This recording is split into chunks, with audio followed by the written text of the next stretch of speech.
Wish ಮಾಡೋದಿರ್ಬೋದು ಎಲ್ಲ ತುಂಬ miss ಮಾಡ್ಕೊತೀನಿ.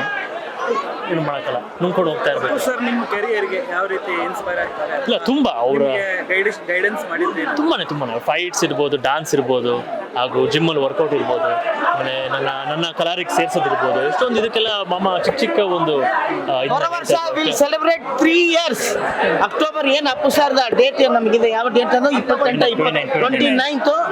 3 ವರ್ಷ ಅಪ್ಪು ಸರ್ಗೋಸ್ಕರ ನಾನು ಪ್ರೋಗ್ರಾಮ್ ಮಾಡ್ತೀವಿ. ಎಲ್ಲ ಯಂಗ್ಸ್ಟರ್ಸ್ ಇದ್ದಾರೆ. ಸಾಕು ಸರ್, ಈಗ ತಾನೇ ಹೇಳಿದ್ರು. ಸೊ ಅದೇ ಈ ವರ್ಷ ಅಂದರೆ ಅಪ್ಪು ರಿಲೀಸ್ ಪ್ಲಾನ್ ಇತ್ತಲ್ಲ, ಸೊ ಅದರಿಂದ ಚೂರು ಬ್ಯುಸಿ ಇದ್ರು. ಆಂಟಿ ಇರ್ಬೋದು, ಎಲ್ಲರೂ ಬ್ಯುಸಿ ಇದ್ರು. ಫಸ್ಟ್ ಕ್ಲಾಸಾಗೆ ಮೂವಿನೂ ರೆಸ್ಪಾನ್ಸ್ ತುಂಬ ಚೆನ್ನಾಗಿದೆ.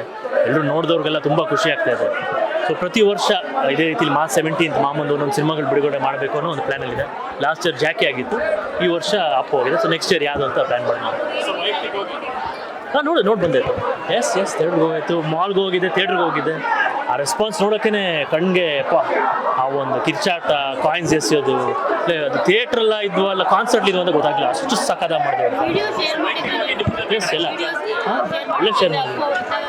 ಹೌದು, ಅದನ್ನೇ ಒಂದು ಮಿಡ್ ನೈಟ್ ಎಲ್ಲ ಸೆಲೆಬ್ರೇಷನ್ ಹಾಕಿದ್ದಲ್ಲ, ಅದಕ್ಕೆ ನಾನೇ ತೆಗ್ದಿದ್ದೆ ಆ ವಿಡಿಯೋ ಎಲ್ಲ. ನಾನೇ ತೆಗ್ದಿರೋದು ವಿಡಿಯೋ. ರಾತ್ರಿ ಹೊತ್ತು ಮಾಮ ಎಲ್ಲ ನಡ್ಕೊಂಡು ಹೋಗೋದೆಲ್ಲ ನಾನೇ ಆಚೆ ನಿಂತ್ಕೊಂಡು ನಾನೇ ಮಾಡಿ, ಬೇರೆ ಥರನೇ ಫೀಲ್ ಅದು. ಆ ಒಂದು ವಾತಾವರಣ, ಆ ಒಂದು ಜನರ ಕೂಗಾಟ, ಮತ್ತು ಲಾಠಿ ಚಾರ್ಜ್ ಇರ್ಬೋದು, ಎಲ್ಲ ಪ್ರೀತಿಯಿಂದ ನಡೆಯುತ್ತೆ. ಬಟ್ ಅದೆಲ್ಲ ಆ ಒಂದು ಸನ್ನಿವೇಶಗಳೆಲ್ಲ ಸಖದ ಇರುತ್ತೆ. ಅದನ್ನು ನೆನೆಸ್ಕೊಂಡಾಗ, ಯಾಕಂದ್ರೆ ಅದನ್ನ ರೀಕ್ರಿಯೇಟ್ ಮಾಡೋಕ್ಕೆ ಆಗುತ್ತೋ ಇಲ್ವೋ ಗೊತ್ತಿಲ್ಲ, ಬಟ್ ರಿಲೀವ್ ಮಾಡ್ಬೋದಲ್ಲ ಅದನ್ನು. ಸೊ ಹಾಗಾಗಿ ಅದು ನೋಡಿಕೊಂಡು ಮತ್ತೆ ಖುಷಿ ಆಗುತ್ತೆ.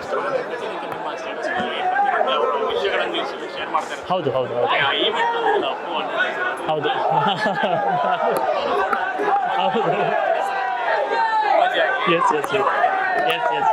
ಅದೇ ರಜನಿಕಾಂತ್ ಸರ್ ಜೊತೆ ನಾನು ಅವಾರ್ಡ್ ತಂದ ಚಿಕ್ಕ ಹುಡುಗರು ನಾವೆಲ್ಲ, ನಂದಿದೆ, ಗುರುದಿದೆ, ವಿನಯ್ದು, ನಮ್ಮ ತಂಗಿದು, ನಿವಿದು, ಇದೆಲ್ಲ ಇದೆ ಫೋಟೋಸ್.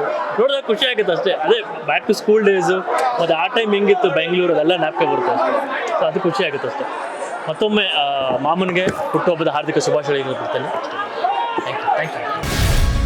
ಗ್ಯಾರಂಟಿ ನ್ಯೂಸ್, ಸುದ್ದಿ ಖಚಿತ, ನ್ಯಾಯ ನಿಶ್ಚಿತ.